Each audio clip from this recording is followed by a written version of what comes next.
South Africa have completed a 8-wicket win against the West Indies in quite a magnificent fashion, chasing down a score of 143 for 8 that the West Indies set in their 20 overs. It started off with Temba Bavuma obviously winning the toss and electing to field first. And we saw an excellent performance from the bowlers. Brave decision to go open with Aiden Markram, something that we spoke about on the show in the previous show of how they're going to utilize Aiden in this particular match and whether they were going to do so. And they did so, opening the bowling with Aiden. Excellent return from Kagiso Rabada. Andrich Nokia, obviously picking player of the match with 1 for 14. He is not in the player of the match selections over there in the poll. Uh, I would say maybe you can guys can replace Riza Hendricks with him, and you can vote. So if you're voting for Riza Hendricks, then that means you're voting for Aiden Markram. Sorry that I can't change it right now, but you can go ahead and vote in the poll. So ultimately, a good bowling performance from everybody. 2 for 24 from Keshav Maharaj, and I have to give it up for our cover star. 3 for 17. Dwayne Pretorius bowling excellently, especially at the death as well, to restrict the guys to a low total, and that was very important. Something that South Africa could chase. It was so important that we managed to practice that and have the ability to be able to chase down that total. And it gave us some good practice heading into the tournament. I think this is a great way to build our confidence for the rest of the games. And particularly Aiden Markram, fastest half century so far in this particular tournament. This tournament so far, the fastest half century. He obviously got his half century in 25 balls. He ended up with an excellent performance, I think it was from him. Particularly, I have to say that 51 of 26 balls, 2 4s, 4 6s, very smart cricket played by him. A good, I would say, supporting role played by Rassie van der Dussen, making sure that he survives and keeps the runs ticking on the board. But I have to give credit to Riza Hendricks. Before this match, we know there was a massive news that broke that had to do with South Africa taking the knee following the other teams such as Australia, such as England, such as India, even Pakistan putting a hand on their chest and across their heart. All of these teams taking the lead when it comes to taking the knee. So it was something that came up and something that was very important. And then the big news broke right before the toss that Quinton de Kock would be pulling out of this particular match for personal reasons. Now, we did not know what the personal reasons were at first, and it was later revealed that it was because he did not want to take the knee. So we have to respect his decision from that perspective that he doesn't want to take the knee and he's taking a stance. But I feel that was really letting down his teammates, letting down the country, and letting down everybody else in the coaching staff as well for pulling out of the game. If he still stood on the field and didn't take the knee and still wanted to make that stance against the board and whatever and the movement that was happening, then that I could understand a lot more than pulling out of the team and leaving his team to put in a batsman or batter that did not know before this game that he would probably play. I think that pressure that the team had to play with, what Temba had to go through, obviously, as a captain going into this, put the team under a lot of pressure. And I think this win, the fact that we all stood together, I mean, you can see the national anthem. We can all sing it together. Sounds the call to come together and united we shall stand. It's in our national anthem. And this bunch of players stood together with all of that pressure underneath them. They knew what the country was going to say. If you look at the amount of the comments on those particular posts when those news broke, you will see that as well. How the country is divided with regards to the taking of the knee. Now, my problem is not really about the taking of the knee situation. We will discuss it maybe a little bit later towards the end of the show. We're going to focus on the cricket today, and with the panelists, we're going to do so as well. So let's get into today's review. I've got a panel for you guys. I'm really excited to get to talking to them and obviously talk about this particular game. I think it's an excellent win from South Africa's point of view. We really needed this. It was a must-win game, as we spoke to Marshall from Caribbean Cricket Podcast last night, where he said that this was a must-win game for both teams, and whoever loses this game might be out of the tournament. I don't think that that's the case right now. I still think that the West Indies can go on and still beat the rest of the teams. They are good enough to be able to beat the rest of the teams in this group. Let's do South Africa a favor, West Indies, and go ahead and do so too. So let's get straight into this particular video. If you guys are new to this channel, there are a couple of things that I need you to do first. Go ahead and download the latest issue of Cricket Fanatics magazine. Subscribe. It's 100% free. The link is in the description and it will be in the eye after this particular video is published and we're done with this live. Also, what you need to do if you're new to this channel, don't forget to subscribe. Click that notification bell, please, for all future videos as well. Because what that does is you guys will get notifications when we go live or we upload any videos. You will get that notification first so that you can join us immediately. So, without further ado, guys, let's get straight into today's content.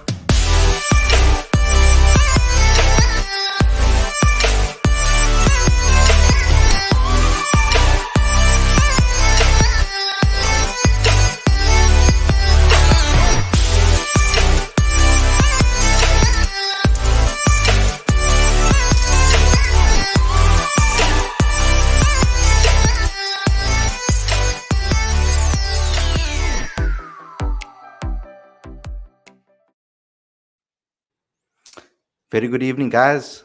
Welcome to Cricket Fanatics magazine. This is your review show. I'm your host, Khalid.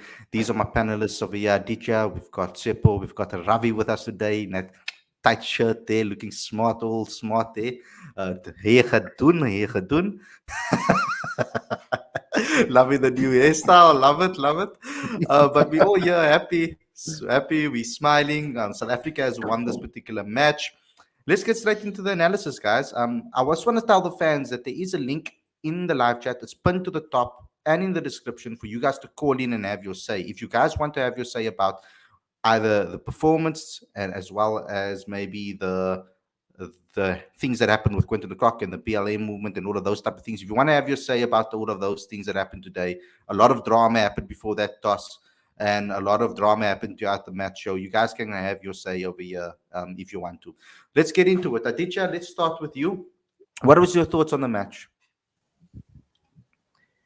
This is as clinical as it got for South Africa. And first off, can you hear me well? Well, perfectly. All right, cool. So yeah, this is as clinical as it got for South Africa. It was exactly the sort of performance that we've been wanting to see, and they delivered. Simple as that. But I think what impressed me most was that after Evan Lewis's onslaught, which he scored a fantastic 56 in what were probably some of the hardest conditions on offer in the game. Not to mention that Lendl Simmons was really, soaking up too many dot balls and putting that additional pressure on him. So even after that, after West Indies got off to a strong start, South Africa sort of continued to stick to their plans, and they managed to chip away at the West Indies. After the 10-over mark, it didn't feel like West Indies would be reduced to 143 only. It felt like they would have crossed 150, maybe gone on to get 160, given that they had 10 wickets in hand. But excellent Anrich Nokia, absolute genius. Dwayne Pretorius came to the party. Fantastic. And he really reposed the faith that the management and the captain have in him to bowl the death overs. So very well done to Anrich Nokia, Dwayne Pretorius, Keshav Maharaj, fantastic as always. And, tight bowling. He got a couple of important wickets. Unbelievable. And Tabraiz Shamsi had an off day, but that's perfectly fine. One bowler is definitely going to be taken to the cleaners. Today it was Shamsi, no problem at all. Totally okay with that. With the batting, disappointing to see Temba get out in the way that he did. I would have liked to see him score a few runs today. But, bullet throw from Dre Russ, it's too hard. But again, I don't very think he expected. I don't think he expected Dre to get to that ball. Not at all. Underestimating him. Yeah.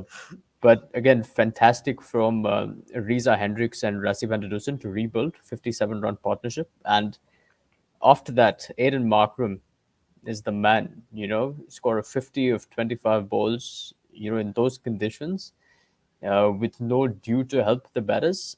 Outstanding. It was some of the cleanest hitting I've seen, excellent tactical awareness, and very impressed. But, in saying that, I don't want Rassi van der Dussen's innings to get lost in all the glory of the top performers today, simply because if there's one thing that Rassi did, he ensured that South Africa were never out of the game. And we know that Rassi has the power to hit big, but he curtailed his instincts and he allowed everyone around him to do that, which was fantastic. So, all in all, great day for South Africa.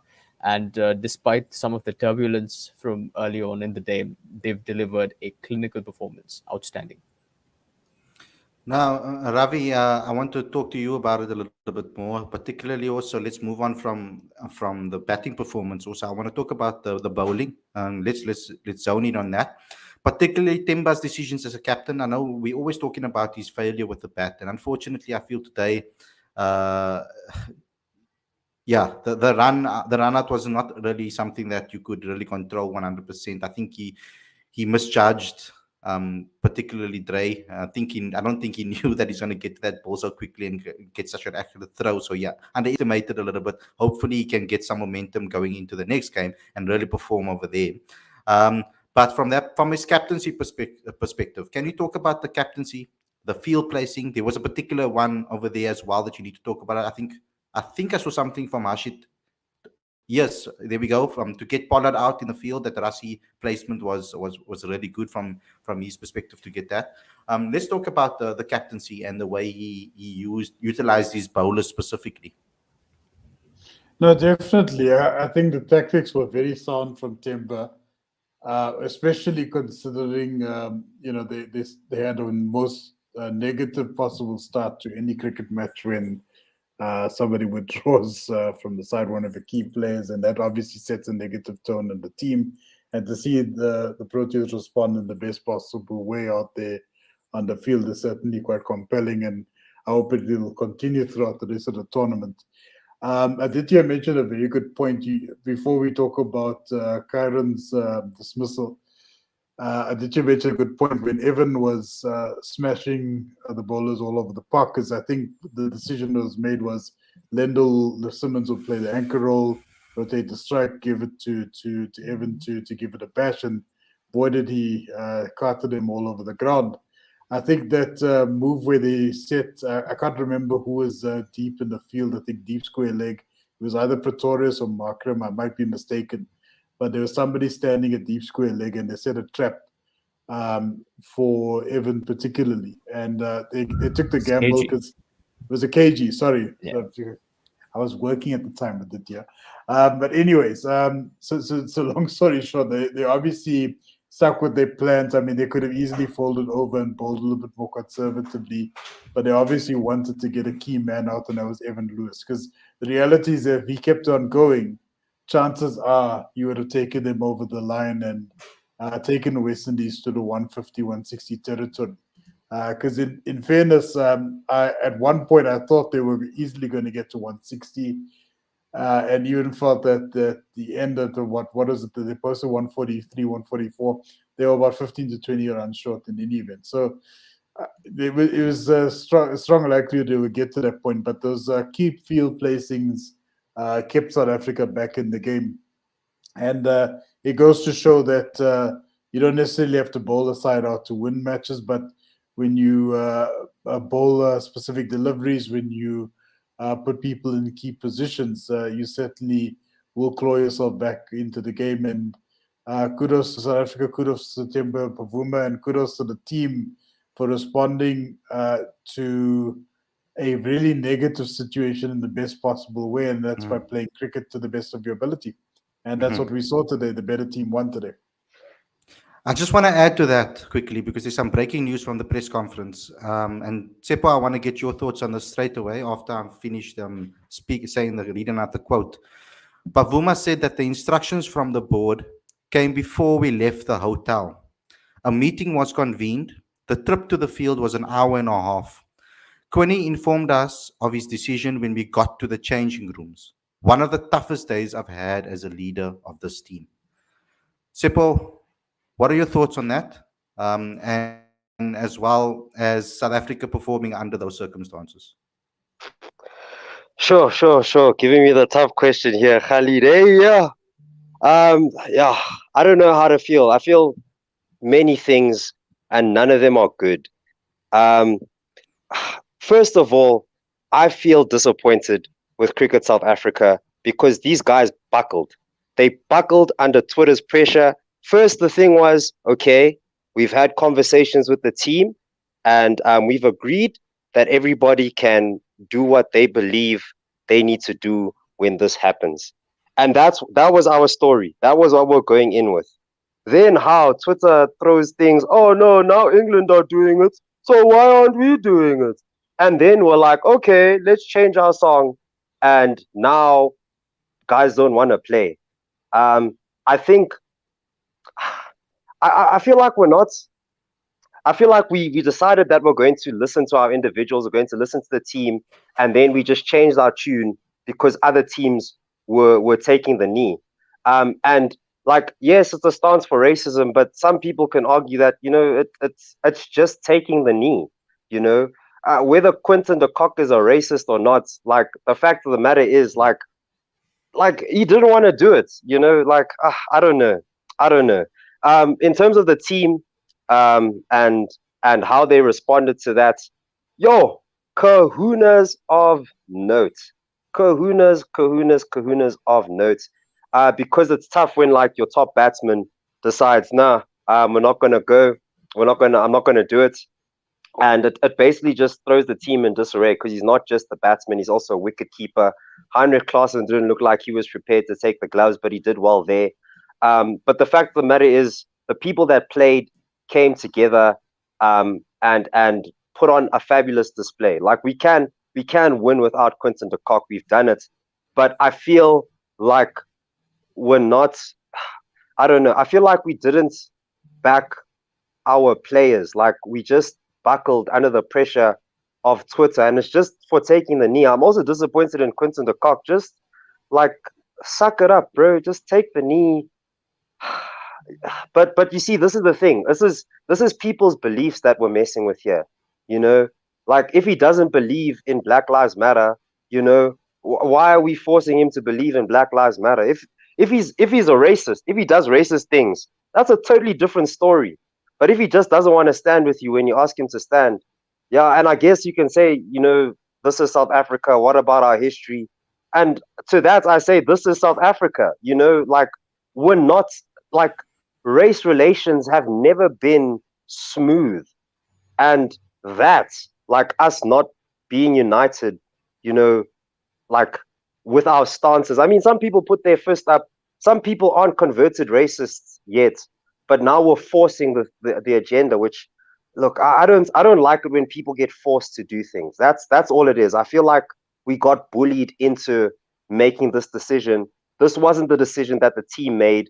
This was a decision that Twitter made for South Africa. And you know what? Like, if Quinton's not playing, that's fine. It's fine. He's a talented like guy, but if he wants to die on this hill, yeah, go ahead, go ahead. Yeah, it's disappointing. I don't feel good about this. Hey, I really don't. Mm. Well, what I think from my perspective on this particular topic, before I get Aditya and Ravi also to comment on it, it's for me, it's South Africa should have made a stance before this tournament. Yeah, Before this tournament, they needed to come together and say, look here, we are going to take a stance. Owen Morgan, before the first game of the tournament, came out and he said, we are going to take a stance against racism. Look here, the taking of the knee, there's a political thing that's involved here behind the scenes that we know about from the Black Lives Matter movement. But the taking of the knee is not necessarily 100% in my eyes connected to the BLM movement directly. It's also about racism in general and social injustice. If you look at the way the Premier League took a stance with a no room for racism, everybody has been given a choice to take the knee, and everybody does. The majority of the time, the guys that don't of people of color because they believe that a statement like that doesn't necessarily do them justice 100% because there's a lot of other things that need to be happen to eradicate racism. The thing about taking the knee, if we watched Australia do it, we've watched India do it, we've watched England do it. Pakistan did their own thing, they did their own gesture, they put their hand on their heart, basically to this, to commemorate. But they did something. Quinton de Kock was one of the people from the beginning that didn't want to. And it's been like this. There's been evidence of this for quite some time now. Back when the 3TC happened originally, he pulled out of it. There was a statement that came out that everybody was going to take a knee, including Graham Smith, etc., and he pulled out of it. When it comes to now, my problem is not that he pulled out. My problem is that he could have still made a stance if he strongly believes in it, and he could still make a stance and stand up and say, look here, I'm not going to take the knee, and I've spoken to the team and the team understands my position. But to do it an hour and a half before, or not even an hour and a half, when you get to the changing room on the day of the ground, just before the toss, I mean, imagine the doubts that goes in your teammates' minds. I mean, I have to commemorate and congratulate and celebrate Risa Hendriks' performance today. To come into this particular situation, put his head down and say, you know what, I'm just going to play the best of my ability. I think that needs to get a round of applause. And it's the only reason I put him in the poll. It's the main reason why I put him in the poll today, to choose between you guys. I know I couldn't fit in Anrich Nokia in that vote. So if you guys do want Anrich Nokia as your player of the match, then go ahead and comment in the comment section and let us know that. But me personally, that's my stance on it. I feel that Cricket South Africa should have done something beforehand. They shouldn't have just done it before. They should have been doing it before Australia and decided that already. I mean, if Quinton de Kock pulled out back then, we could have maybe had Faf in this tournament. Maybe you never know. So I'm just throwing a spanner in the works over there with regards to that. So we've got one of the channel favorites as well that's going to be joining us very soon. When he's set up, I will bring him into the stream. But Aditya, any thoughts on this? If you want to add any 2 cents here, or any 5 or 50 cents, or maybe a rand or 100? Look, all in all, it's disappointing. The entire situation is disappointing, and as you and Chepo said, that this should have been discussed and resolved before the tournament started, or frankly, for that matter, it should have been addressed months in advance. With Quinton de Kock, look, I was in that presser where he said after he scored that 100, he was the only player who didn't take the knee in the series between South Africa and West Indies. And when the question was directed at him, he just said that, I don't have to reveal my reasons. No one can force anyone to do anything. I don't think that's good enough. You can't be if you choose to play for your country, you're on a public platform, you have access to a public platform. There are certain responsibilities that come along with that. So you can't say that you want to play for your country, and if that country happens to be South Africa with its history, you can't get away with saying that no one can force me to do anything. It doesn't work like that. And in that same game, he had no compunctions about showing off his Rockwood conservation and his his support for rhinos. But for race relations, he can't merely demonstrate a gesture for it. There has to be, look, I think Quinton de Kock had the opportunity at that point to clarify why he didn't want to take the knee, and he didn't use that opportunity. So now, if he pulls out and he lets the team down, if South Africa lost today, I think Quinton de Kock would have got a lot of heat. And quite frankly, he had the opportunity to explain then. He didn't take it. He said, no one can force me to do anything. So now he has to accept all the heat that comes his way. Because quite frankly, in addition to the fact that all other teams are taking the knee, or they're employing their own gestures, the optics are looking bad for South Africa, because in that game, in the last game against Australia, you had some people take the knee, others raise their fists, and Quinton de Kock not do anything. You know, so I think it's the optics that looked bad for South Africa, and it was mentioned. So I think, Shep, you're right in a way that Cricket South Africa probably buckled under the pressure of Twitter, but I think it was more about the optics. You know, you look at those pictures, the picture simply doesn't look good. You know, and you're in a World Cup, it just reeks of division in the team, and obviously that's not something that Cricket South Africa um, wanted to promote. Yeah. You know, on top of that, now, I know people are going to be harsh on Cricket South Africa now. They're going to be like, oh, Cricket South Africa is forcing the players to take a knee. If Cricket South Africa came up with the idea that taking a knee is to stand up for racism, then I could understand that argument. But if that is the global symbol for standing up to racism around the world, not only in your own country, around the world, then that is the symbol. You either stand with it or you stand against it. That's up to you. Are you either for or against racism? It's plain and simple like that, I feel, for me. But we've got Umpo waiting for us in the back end. I would like to have your Hey. say. How are you doing, brother? I'm good. Let's Can you guys hear me clearly? I can hear you perfectly. Okay. I just want to get your thoughts on the game, and maybe you can start off with us, what we're discussing right now, and your thoughts on it. But I would like to get your thoughts on the game as well. Okay, let me start with the game. I think they played a perfect game. They played to their strengths, which is the bowling. I wanted South Africa to bowl first because you want to put West Indies under pressure. And they did that. It was an underperforming West Indies side. They did run away with it a little bit at the front end, but Keshav broke it. And you kind of felt that with Lendl Simmons struggling, that the opening was there if you could just take it. And Keshav did that. Then all of a sudden, the final 10, you're losing wickets regularly. No momentum for West Indies. They actually batted really well in that first 10, West Indies did, but South Africa pulled it back really nicely. All those who were calling Dwayne Pretorius a scrub after the last game, please hang your heads in shame, because Dwayne's no scrub. Dwayne's a good bowler, and he showed it, and he's very important to the balance of the side, as you could have seen today, because he's going to bowl those late overs if you want to attack. And Timber needed to attack early on. I loved how he snuck in those Aiden overs. Aiden had a monster game today, and I'm really impressed by him, and I must eat some crow because of that. I think Aiden's really done an incredible job in the side over the past 6 months, and he showed today, even with the batting.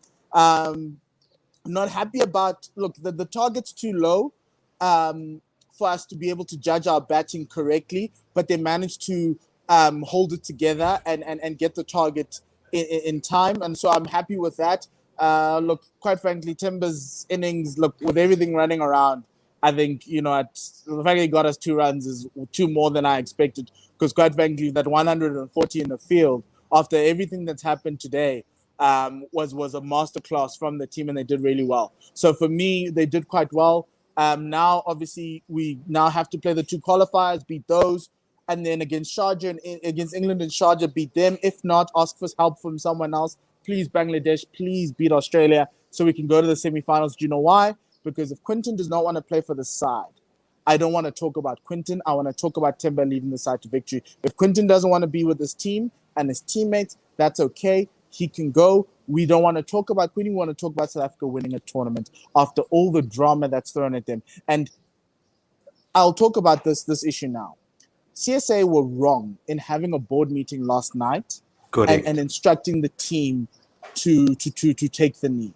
And the other person I want to ask is, what does Graham Smith do in the meeting when this comes up? Because surely he needs to convey what the team had decided at that culture camp in wherever they went, where they decided that this was the stance they were going to take. And this is what did Graham say that the board just was like, you know what, dude, it's fine. Because to a certain extent, when this culture camp came up and they decided all not to stand or whatever it is, my stance was, if you want to be the smartest guy in the room, you better make sure that you're right, because the rest of the world is going one way. It's either you don't kneel as a team or you do. You can't be 50-50. And what message also to the white players who stood, what message does it send to the rest of the black players in the team about the fact that you're not willing to support a cause that directly affects them as black people. The way we are seen as black people, we are seen less than animals in this country, let alone the rest of the world. And you're telling us that when we tell you that, your response is, no, I have other reasons and all lives matter and everything else. When we're telling you that I'm hurting and I'm asking you to support me in this fashion, you want to come and say, no, I can't do that. Well, then that hurts the team dynamic. That's why I kind of felt that this tournament wasn't going to be great for South Africa, because of the fact that they weren't united on the one thing where you need to always, when it's a topic like this, go to the least common denominator. So who is the most affected by this? And in this case, it's the black people's lives. And I'm talking about black across all the spectrums. And so in that, how best can I support them? Support them by taking the knee. It doesn't cost you much. It won't take away any fans from you. It won't take any money away from you. All it will do, it will just present a united front. And I know CSA wanted to get to the right decision. The timing was always off. And the fact that Temba was told the team was told this morning, and then on top of that, they had a 1.5 hour ride to the stadium, and then Quinny pulling out while they were in the dressing room. That, for Quinton de Kock, is one of the most unprofessional moves I've ever seen. Yes, he wants to stand. He's allowed. Everyone's allowed freedom of choice, and that's the thing. But you got to understand, CSA is also allowed freedom to make decisions, and decisions like this. And as their employer, if you don't want to go against that decision, you are not free from consequences just because you're taking a hard line and all lives matter, whatever it is. If you are working, if my boss said on board tomorrow we're going to be marching for the rhinos, I may not be happy about it, but I have a choice, and my choice is to go ahead and tell him that I don't want to do it. And if I do that, that means that I could get fired. And if I get fired, it doesn't mean that I'm not free from consequences. And that's what Temba spoke about today. He was like, it's Quinny's decision. Go ask Quinton. The problem is, as Aditya said, Quinton never gave us his reasons. He just said it's personal and he doesn't want to talk about it, which then gives us freedom to judge it. It doesn't make him free of non-judgment because he doesn't want to talk about it. There's a consequence to not talking. And the consequence is this. And so for me, that's where I'm at. It's like everyone's free to do whatever they want. I just want the virus out the dressing room. That's for me. How does everybody else in that 14 feel? Like, how do they feel that this man is so easy to drop at the drop of a hat for something that doesn't cost him a single rand? It doesn't cost him R1 million. It doesn't cost him anything. That he's willing to just be like, you know what, it's fine. And that's okay, because we live in a country where everybody's free to do whatever it is, but you're not free from consequences. And if Quinton gets kicked from the team and he doesn't play for South Africa again, good riddance, because that is that I do not want players who are so hell-bent and not willing to move and willing to accept what other players are feeling. When they wanted us to support rhinos, we questioned it. We're like, well, you guys like animals more than black people, but it's fine. We'll support you. And we did. So where's the quid pro quo in all of this? And so for me, that's the thing. And if you make a decision based on your own convictions, you must live with the consequences. And I hope the consequences are harsh. I do not want to see him in green and gold ever again. Forgiveness, whatever it is, it shouldn't happen. It's unprofessional. And it just spits on the foundations that so many black people died for to get this country to where it is today. So quite frankly, for me, that's it. And Khalid, after that, I'd like to take my leave to just say thank you very much, and then I'll see you in the next review meeting because I've got to go somewhere else. Awesome. Thanks a lot for coming on the show, Paul. Okay, guys. So let's move on from that. We've all given our say on that, and I see I get slated saying that I worked for CSA. Not a day in my life have I received any money from CSA. So you guys can take that accusation, and you can do what you can do with that. Listen, if Khalid worked for CSA, I wouldn't be working at my job right now. That much I can tell. Yeah, so I mean, if you guys guys need to help get us out, better material, really. You need to come up with better material. Comment section. Come on. okay, so so I 100% agree with what Paul said, particularly on the fact that the timing was so poor. And let's move on from that right now. We might be faced with something, guys. we might be faced with a situation where they do not pick Quinton for the rest of the tournament, which I hope doesn't happen.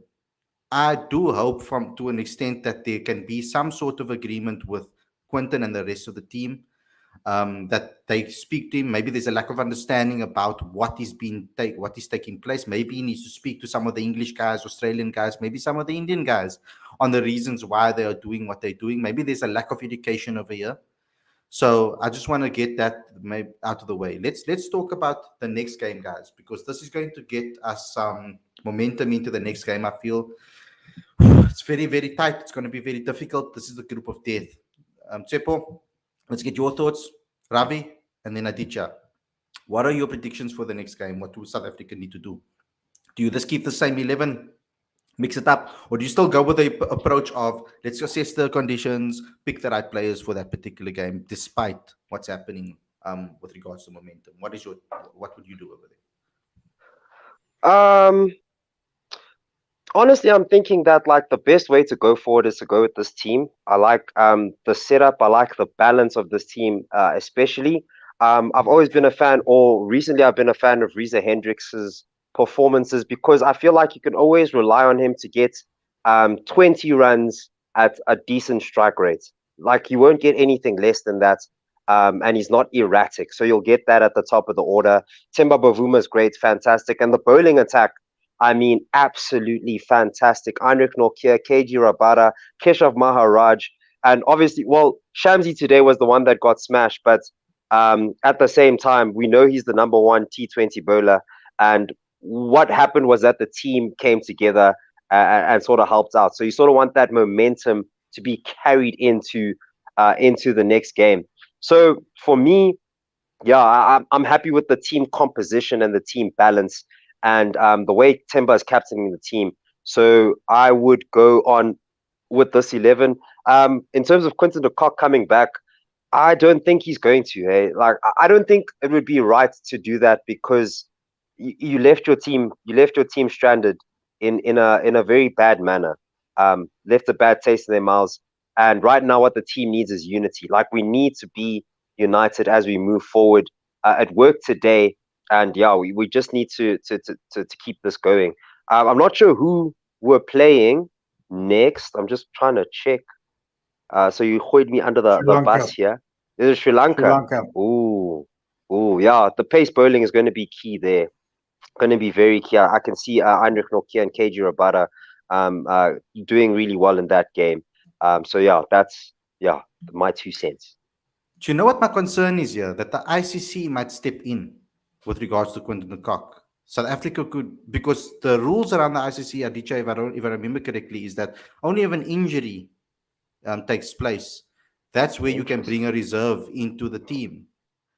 So this hasn't happened before, I feel, where the player has decided no, he's not going to play because of personal reasons, and now the reasons have been revealed. So what happens? Does South Africa get deducted points? What's going to happen with regards to that is my concern over here, because I don't know what's going to take place, because there was no injury to Quinton de Kock. This is a personal reason situation where he's pulled himself out of the team, and he's one of the first choice batters.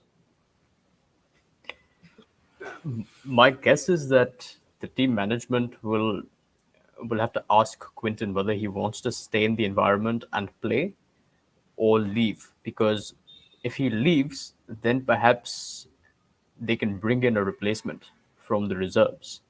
But if he continues to stay in the environment and he doesn't play, then he's of no use. So my guess is that a decision will be made as to whether Quinton will continue or they bring in a replacement.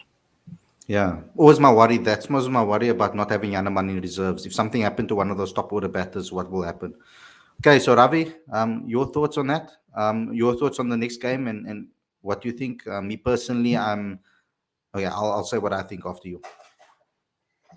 Yeah, look, Khalid, thanks, man. I think that more than likely we'll see is the same side. I agree with Seppo that the likelihood of seeing Quinton de Kock play in the next game or in South African colours again, for that matter, perhaps I'm speculating at this point, but to withdraw from a game it's quite a serious offense in many respects. It's quite a serious stance on a matter. Um, it seems to have long-standing consequences. I don't think it's a one-and-done type of situation. So I don't think we'll see Quinn Lecoq for some time. I think it'll be a sheer miracle if we see him for the next game. It will obviously be great to have him.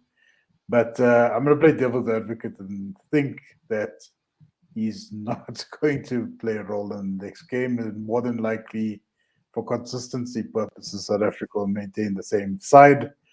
If they really wanted to go with, Iron Man like cojones there, Shepo, I think they'll probably go with 3 spinners instead of the 2, and Markram as a 6 bowling option. I've never been a fan of the steak and kidney pies, guys. You know, guys know my stance on that from the West Indies tour up until now. I don't know why the brass bowling, but because I swear, like when I saw him bowling to Evan, I was like, this is going to extra cover, that's going to cow corner, that's gonna go behind the keeper. I was like, no, this guy is gonna get counted. So personally, I think they will get caught out if they do that against England, if they do that against Sri Lanka in the game coming up, and we of course have Bangladesh at some point as well. So it's that tactic is going to backfire. That much I could tell you. So I'd rather have another legitimate spinner to go to than to rely on Aiden Markram for that. But then that in itself may very well disrupt the team. So I think they just need to be very clear of what they trying to do tactic-wise. But I really don't like the idea of Markram having a ball. I get frightened. I mean, I don't know where the ball's going to land. I think it was maybe over too many men. Like I think he needed to bring him out after the first 2. I think that was the case with regards to Aiden Markram. You need to use him very well. I think Temba got a little bit carried away with thinking, okay, Aiden's bowled really well in the first 2. Let's give him another over. And I think he took 1 over too many.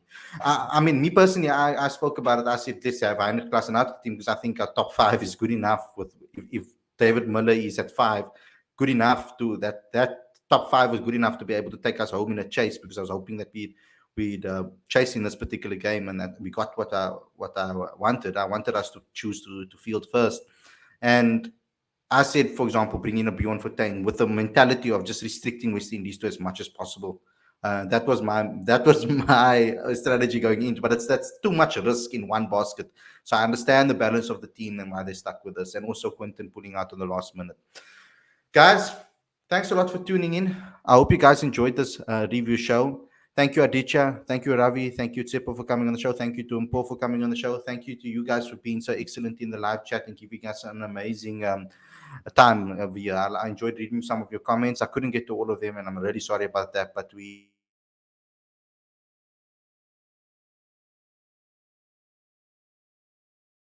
Hello, chatting. Cool.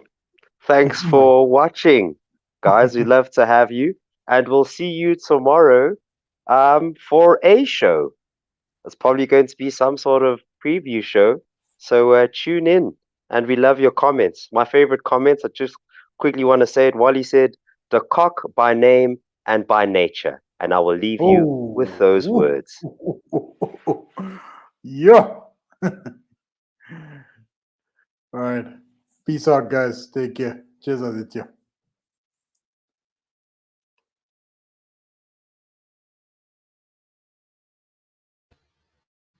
Apologies, everybody. My stream just cut, but thanks to everybody for tuning in, and I hope you guys enjoyed this episode.